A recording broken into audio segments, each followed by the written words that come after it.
Alright, hey you guys, it is TsubakiSwagg, and I'm coming to you with my review of Parasyte the Maxim, episode 22, Quiescence and Awakening. And this, just the feels. This episode was so freaking sad. Like, my jaw dropped open watching this episode. So, pretty much, as a whole, in a nutshell, this... Okay, so we pick up where the last one left off at. We see, like, Shinichi, I guess the day after him and Murano had their intimate moment.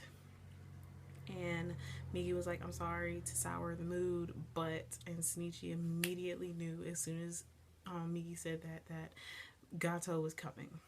And he was coming fast. So Shinichi just took off running, and they had to steal a car. And Migi was driving, and Shinichi was like, how do you know how to drive? And Migi was like, I mastered Japanese in a day. This really shouldn't surprise you at all in the slightest.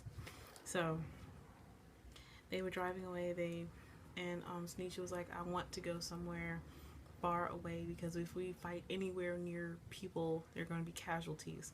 So Migi took Shinichi out into the wild blue yonder, out in the country pretty much. And you see, like, Gato, he was driving in the car. Migi was talking about he had an idea. It was kind of far-fetched, but he had an idea of what to do. And they, like, I guess drove the car. Well, they veered the car off the cliff. I don't even think they were in the car. But they veered the car off the cliff. And, of course, Gato got away unscathed, because he's Gato. So, we see, like, Shinichi and Migi, they're running through the forest. They're, like, booking it through the forest.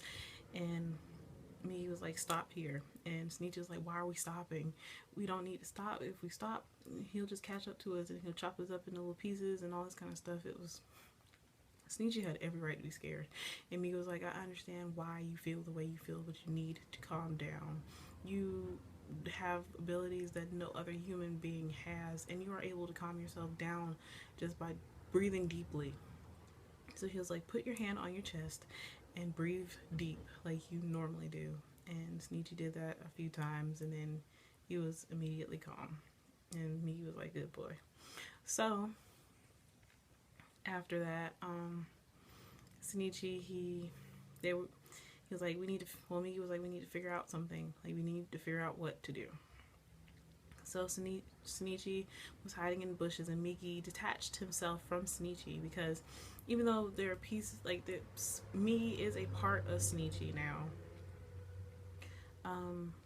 The part that is attached, like, that's like a part of Shinichi now, is not, its signal has changed and it's become distorted, so Gato would not be able to sense him in that way. Like, he wouldn't be able to sense the parasite in him, so Migi was going to use that to his advantage.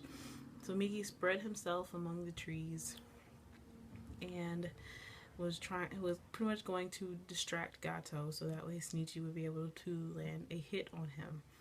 And Gato, of course, was like, are you really that scared of me? Blah, blah, blah. You need to come out and face me. He was pretty much like, you need to come out and face me like a man. Spreading yourself among the trees is not going to help you none. Blah, blah, blah.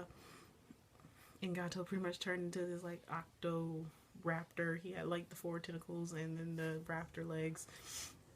And while all this is happening, and he was trying to fight Migi, like, he didn't know it was Migi, but he was trying to fight what he sensed.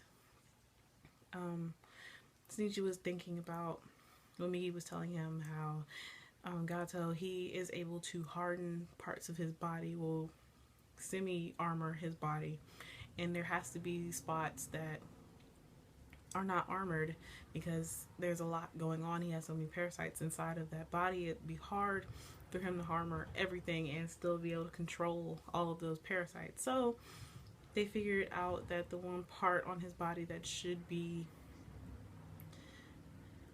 more vulnerable, or the most vulnerable, is his head. So they were going to go for his head. Migi was going to attack Gato and chop off his head, or try to, and Shinichi was supposed to, I guess, burn him. So Gato started sensing, and Shinichi was about to come out, but Migi was like, I feel myself weakening. I feel myself fading, I guess, because he was away from Shinichi too long, or he was about to go to sleep. So Migi called out with Shinichi's voice, and Gato went after him, and Shinichi threw the burning wood spike at Gato, and it caught his leg on fire. So his leg stopped responding because the parasite was going to try to figure out a way to get away from the fire. So that leg stopped responding, and then Migi tried to slit his throat, and it didn't work. Gato was still intact. He was still intact. So it was just Gato angers me. So after all of that hard work, Migi was like, you need to leave now. There's no sense in both of us dying. He was like, just leave me here and I'll hold him off until you can get away, blah, blah, blah. Because Gato can't sense Shinichi if he doesn't have Migi with him. So Migi was like, well, after Shinichi ran away and he was like crying and stuff, Migi was like, so after all this time, I enjoyed all the times that we had together as friends, and it's sad because now I just really feel alone and I don't know what to do. I guess this is what it feels like to die. And you can see like Migi like perishing, like he was shriveling up like most parasites do, which really freaking sucks. I love Migi.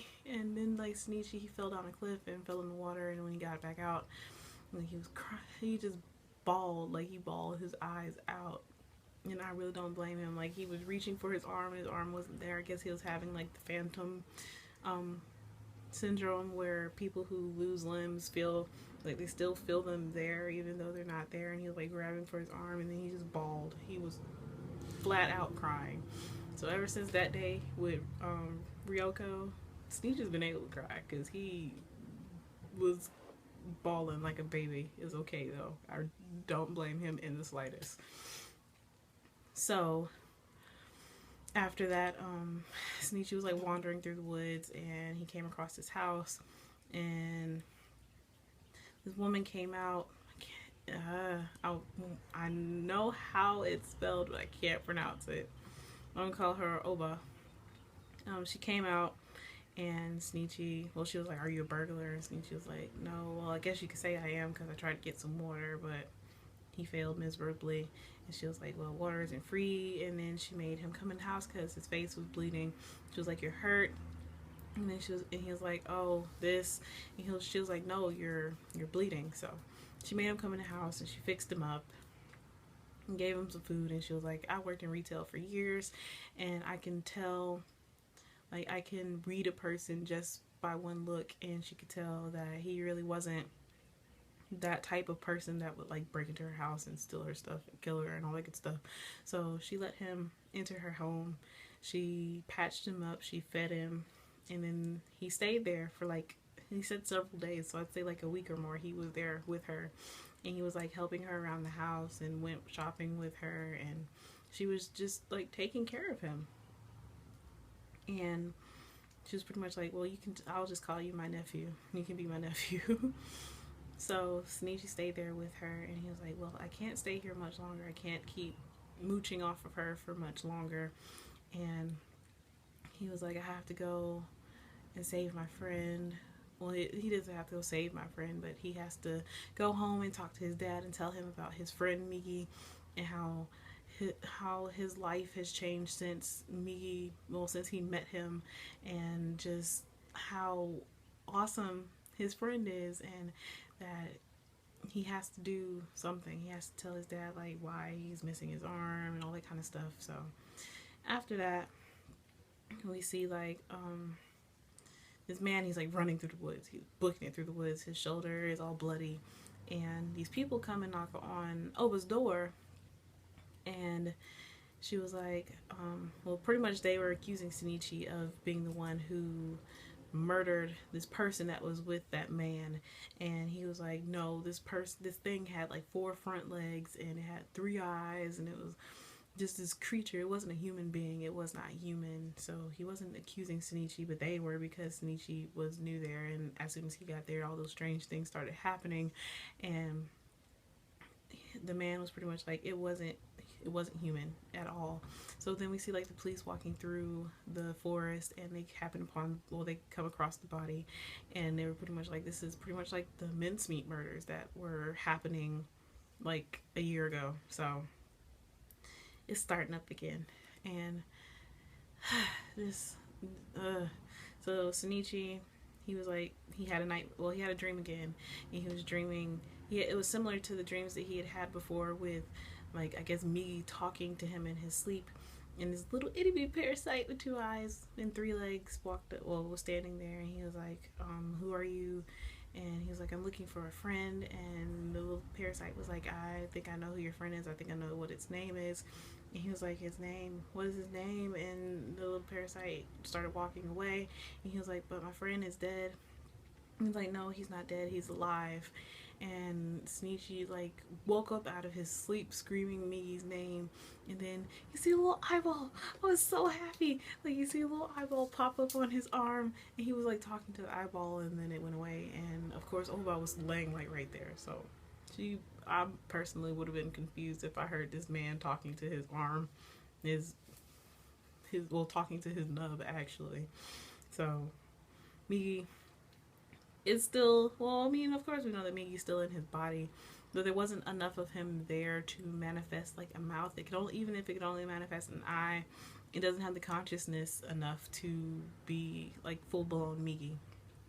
So Shinichi decided that next day, like after those people came and pretty much accused him of killing that woman, that he has to go and stop Gato, because he knows it is Gato. It has to be Gato. So he was going to go out, and Oba yelled at him and told him that what can a snot-nosed brat like him do, and just he needs to let the adults handle this. And he was like, well, this is my fault, and I'm going to do something about it. I'm going to use my life.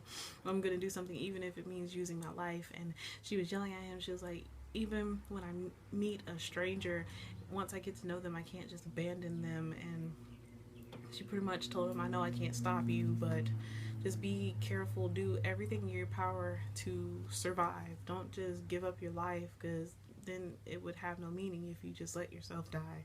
So Shinichi, he got like a machete that she had near her door, and he ran out into the night, and he was like, he's pretty much like, I am going to do something about this. I'm going to stop Gato one way or another. And that was the end of they showed like Gato at the end.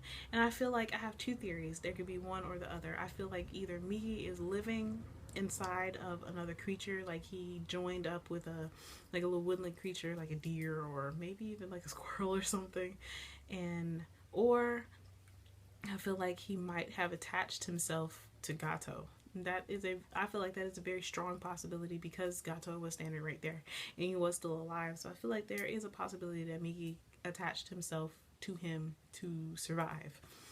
So until he would be able to get back to Shinichi, because I feel like Migi probably knows that Shinichi's going to come back, and he's going to try to fight Gato again, even if he didn't have Migi with him.